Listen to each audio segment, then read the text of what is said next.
Well, Prime Minister Justin Trudeau is meeting with his cabinet ministers today amid rumors there could be some movement beyond finding a new Labour minister after Seamus O'Regan's departure. CTV's Jeremy Charron joins us live with the latest from Ottawa. So we do know, Jeremy, that there's a new seniors minister coming in. But is there any wider confirmation, Jeremy, of a cabinet shuffle?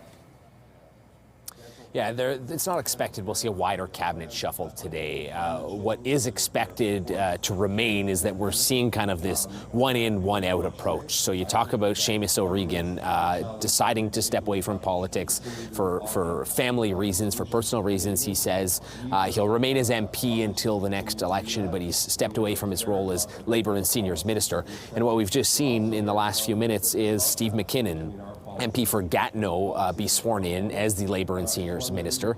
He is taking questions behind me right now, and he will be the newest member of Prime Minister Justin Trudeau's cabinet, and one of those attending today's cabinet meeting, a virtual cabinet meeting happening a little bit later today. But it is widely expected we will not see a shuffle today. This is all that is happening.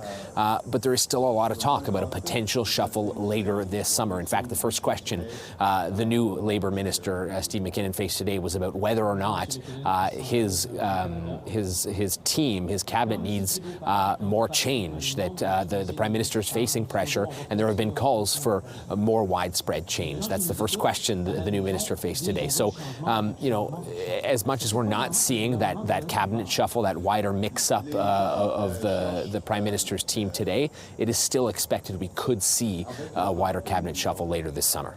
Jeremy, I'm sure one of the other questions being asked of any new ministers or anyone representative of the Trudeau government is about the polls.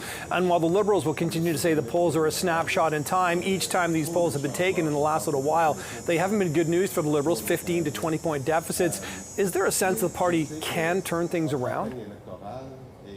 Well, you know, they're certainly hopeful that they can. And to your point, the answer we always get from the Liberals is the only poll that matters is the poll on election day. But back to back now, we've continued to see the latest polling over many months not good at all for the Liberals. As you mentioned, 15 to 20-point spreads. There's a large gap there that needs to be closed. Many experts say it is too large to come back from. But the Liberals certainly hope and feel as though they still have a chance.